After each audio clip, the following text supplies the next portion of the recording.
നമ്മൾ ഏറ്റവും recently complete ചെയ്ത ഒരു 2500 സ്ക്വയർ ഫീറ്റ് നമ്മുടെ ഒരു പ്രൊജക്റ്റിലാണ് നമ്മളിപ്പോൾ നിൽക്കുന്നത്. നമ്മളിവിടെ ഫസ്റ്റ് സൈറ്റ് വിസിറ്റ് വന്നപ്പോഴേ ക്ലയൻറ്റിൻ്റെ ആകപ്പെടെയുള്ള കൺസേൺ എന്ന് പറയുന്നത് നമുക്ക് കണ്ടാലറിയാം, ഈ വീട്ടിൽ മൊത്തത്തിൽ സ്ക്വയേഴ്സാണ്, എല്ലാം സ്ക്വയേഴ്സാണ്. അപ്പോൾ നമ്മളിവിടെ ചെയ്യുമ്പോഴും മൊത്തത്തിലൊരു സ്ക്വയേഴ്സിനെ ഇൻകോർപ്പറേറ്റ് ചെയ്ത് ഉള്ളൊരു ഡിസൈൻസ് മാത്രമേ ഇവിടെ ഉൾക്കൊള്ളിക്കാവൂ എന്നുള്ളതായിരുന്നു ഇതിൻ്റെ ഏക ഒരു കൺസേൺ. നമ്മൾ വീട്ടിലോട്ട് കയറി വരുമ്പോഴേ കാണാം, നമ്മൾ കോബിൾ സ്റ്റോൺ, നമ്മുടെ മാരിക്കോൺ പേവേഴ്സിലുള്ള ആർട്ടിഫിഷ്യൽ കോബിൾ സ്റ്റോൺ വെച്ചിട്ട് നമ്മൾ ഗ്യാപ്പ് ഇട്ടിട്ട് അവിടെ നമ്മളൊരു മെയിൻ ഒരു എൻട്രൻസ് നമ്മൾ ക്രിയേറ്റ് ചെയ്തിട്ടുണ്ട്. അതിന് ശേഷം നമ്മൾ മുന്നിൽ നമ്മുടെ 50 mm ഫ്ലെയിംഡ് ഗ്രാനൈറ്റിനകത്ത് ടു ഫ്ലെയിംഡ് ഗ്രാനൈറ്റ്, പിന്നെ അതിന് ശേഷം 2 കോബിൾ സ്റ്റോൺ എന്നുള്ളൊരു പാറ്റേൺ ആണ് നമ്മളിവിടെ ചെയ്തിരിക്കുന്നത്. അപ്പോൾ ഇതിൽ കാണാൻ പറ്റുന്നതെന്ന് പറഞ്ഞാൽ കാണാം, ഇതിലിപ്പോൾ മൊത്തം കോബിൾ സ്റ്റോണിൽ നമ്മൾ ബ്രേക്ക് ജോയിൻറ്റ് ഇട്ടേക്കാണ്, അതുപോലെ തന്നെ ഫ്ലെയിംഡ് ഗ്രാനൈറ്റിലും ബ്രേക്ക് ജോയിൻറ്റ് ഇട്ടേക്കുന്നത്. അപ്പോൾ കയറി വരുമ്പോൾ നമ്മൾ റൈറ്റ് സൈഡിലായിട്ട് നമ്മളൊരു സീറ്റിംഗ് ഏരിയ പ്ലാൻ ചെയ്തിട്ടുണ്ട്. അവിടെ ഒരു പഴയ മാവ് നിൽപ്പുണ്ടായിരുന്നു. ആ മാപ്പിനെ അങ്ങനെ തന്നെ മെയിൻറ്റെയിൻ ചെയ്തുകൊണ്ട് നമ്മൾ ശിഖരമൊക്കെ കുറച്ച് അറുത്ത് അതിനെ ഒരു ഷെയ്ഡ് പോലെ ആക്കി അവിടെ ഒരു സിറ്റിംഗ് ഏരിയ പ്ലാൻ ചെയ്തു.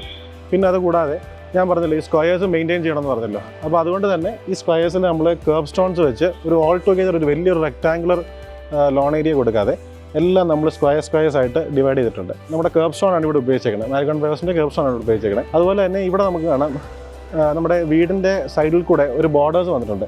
ആ ബോർഡേഴ്സ് പോലും ഫുൾ ലെങ്ത് ബോർഡേഴ്സ് അല്ല, അതിനെ എല്ലാത്തിനെയും നമ്മൾ കട്ട് ചെയ്ത് ഒരു റെക്ടാങ്കുലർ ഷേപ്സിലാണ്. അത് നമ്മൾ ഈ വീടിൻ്റെ ഈ ഒരു സ്ക്വയർ ഡിസൈൻ മെയിൻറ്റെയിൻ ചെയ്യാൻ വേണ്ടിയുള്ളൊരു കൺസെപ്റ്റിലാണ് നമ്മൾ ചെയ്തേക്കുന്നത്. പിന്നീട് നമ്മളിവിടെ വരുമ്പം നമുക്ക് കുറച്ച് പേബിൾസും കാര്യങ്ങളൊക്കെ ഒന്ന് ഇൻകോർപ്പറേറ്റ് ചെയ്യണമെന്ന് വിചാരിച്ചുകൊണ്ട് ഇവിടെ നമ്മളൊരു പേബിൾ കോട്ട് നമ്മൾ ക്രിയേറ്റ് ചെയ്തിട്ട് അതിൻ്റെ അകത്ത് നമ്മൾ സ്റ്റെപ്പിംഗ് സ്റ്റോൺസ് വെച്ച് നമ്മൾ ഒരു വാക്ക് വേ ക്രിയേറ്റ് ചെയ്തേക്കാണ്. പിന്നെ ഈ ഒരു സൈറ്റിൻ്റെ ഏറ്റവും വലിയ ഹൈലൈറ്റ് എന്ന് പറഞ്ഞാൽ ഈ വീട്ട് പുറകിൽ നല്ലൊരു തോടുണ്ട്. അപ്പം നമ്മളിവിടെ വന്നപ്പോൾ മുഴുവൻ ചെളിയും പിടിച്ച് പായലും പിടിച്ച് കിടക്കുന്നൊരു സ്ഥലമായിരുന്നു. അതിനെ നമ്മൾ മൊത്തം പ്രഷർ വാഷ് ചെയ്ത് അതിനെ നമ്മൾ മേസൻറ്ററി വർക്ക് ചെയ്ത് ആ സ്റ്റെപ്സിൻ്റെ കറക്ഷൻസ് എല്ലാം കഴിഞ്ഞ് നമ്മൾ 20 mm ഫ്ലെയിംഡ് ഗ്രാനൈറ്റ് നമ്മളിവിടെ മുഴുവൻ ഫിക്സ് ചെയ്തേക്കുക. അപ്പോൾ അതുകൊണ്ട് ഇവിടെ ഇപ്പോൾ നമ്മൾ വന്നു കഴിഞ്ഞാൽ നല്ലൊരു ആംബിയൻസ് ആയിട്ടുണ്ട് മൊത്തത്തിൽ. ഇതിനകത്തൊരു കാര്യം എന്നോട് വേറൊരു കൺസേൺ ആയിട്ട് പറഞ്ഞത്, ക്ലയൻറ്റ് പറഞ്ഞത്, കെവിനെ നമ്മുടെ വീടിന് ബാക്ക് സൈഡ് ഇല്ല. അതായത് നോർമലി നമ്മളെപ്പോഴും ഫ്രണ്ടിൽ ഇൻ്റർലോക്കോ കാര്യങ്ങളോ ഒരു ലാൻഡ്സ്കേപ്പ് വർക്കോ ഒരു ബ്യൂട്ടിഫിക്കേഷൻ വർക്കോ ചെയ്തിട്ട് ബാക്ക് സൈഡിൽ എപ്പോഴും നമ്മൾ എക്കണോമിക്കൽ ആകുമ്പോൾ ചിപ്സ് ആയിരിക്കുന്നത്. അപ്പോൾ എന്നോട് ക്ലയൻറ്റ് പറഞ്ഞത്, അതിന് നമ്മുടെ വീടിൻ്റെ ബാക്ക് സൈഡ് ഇല്ല, നമ്മുടെ വീടിൻ്റെ ബാക്കും ഫ്രണ്ടും ഒരേ സാധനം. അപ്പോൾ ബാക്കും ഫ്രണ്ടാണ് എന്നുള്ള രീതിയിലാണ് ക്ലയൻറ്റ് പറഞ്ഞത്. ഇതിൽ നമ്മൾ ബാക്ക് സൈഡിൽ മൊത്തം പേബിൾസിൻ്റെ അകത്ത് നമ്മൾ കുറച്ച് പേൾ ഗ്രാസ് വെച്ചിട്ടുണ്ട്. പേൾ ഗ്രാസിൻ്റെ അകത്ത് നമ്മൾ 4x2 വരുന്ന ബാംഗ്ലൂർ സ്റ്റോൺ നമ്മളൊരു പാത്ത് പോലെ ഇട്ട് കൊടുത്തിട്ടുണ്ട്. ഇവിടെ അതുപോലെ തന്നെ നമ്മുടെ വീടിൻ്റെ റൈറ്റ് സൈഡിൽ നമുക്ക് കാണാം, ഇവിടെ നമ്മൾ പാത്ത് വേസ് വെച്ച് നമ്മൾ സ്റ്റോൺ വെച്ച് കൊടുത്തിരിക്കുക പേബിൾസിൻ്റെ അകത്ത്.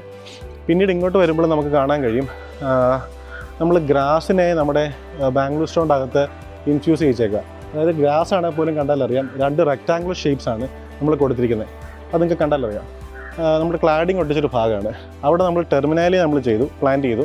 ടെർമിനാലി പ്ലാൻ ചെയ്തിട്ട് ടെർമിനാലിയുടെ ചുറ്റും നമ്മൾ ഓരോ സ്ക്വയേഴ്സ് വെച്ച് ബോർഡേഴ്സ് കൊടുത്തിട്ട് അതിൻ്റെ അകത്ത് നമ്മൾ പേബിൾ ഇട്ട് നിറച്ചു. പിന്നീട് ഇവിടെ ഉള്ളൊരു ഹൈലൈറ്റ് എന്ന് പറഞ്ഞാൽ, ഇതിപ്പോൾ കണ്ടാലറിയാം, ഇത് നമ്മൾ ഇവിടെ ഒരു പേബിൾ കോട്ട് ഒരിക്കലും നമ്മൾ ഡിസൈൻ പെർസ്പെക്റ്റീവിൽ ഇട്ടതല്ല. ഇത് ശരിക്കും ഈ ഗേറ്റിൻ്റെ ഒരു കാൽ ഭാഗം അടുത്തുള്ള വലിയൊരു കിണറായിരുന്നു.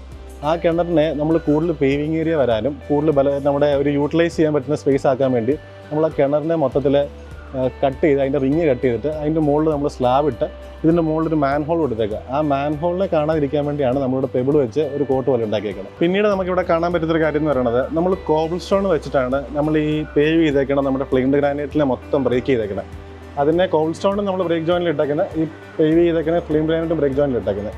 അപ്പം ഇവിടെ നമ്മൾ പോർച്ചിനെ നമ്മുടെ ഈ പേവിങ്ങായിട്ട് ഒന്ന് ടോട്ടലി മാറ്റാൻ വേണ്ടി പോർച്ചിനെ നമ്മൾ പേവിങ്സ് നമ്മുടെ കോബിൾ സ്റ്റോൺ വെച്ചിട്ട് ഒരു 3 കോബിൾ സ്റ്റോണിൻ്റെ ലൈൻ വെച്ച് നമ്മൾ ആദ്യം ഒരു സ്ട്രെയിറ്റ് ലൈൻ കൊടുത്തു, അതിനെ ബ്രേക്ക് ചെയ്തു, അതിന് ശേഷം വീണ്ടും ഒരു സ്ട്രെയിറ്റ് ലൈൻ കൊടുത്തു. അപ്പോൾ 3 റെക്ടാങ്കുലർ ആയിട്ട് നമ്മൾ പോർച്ചിനെ ഹൈലൈറ്റ് ചെയ്തേക്കുക.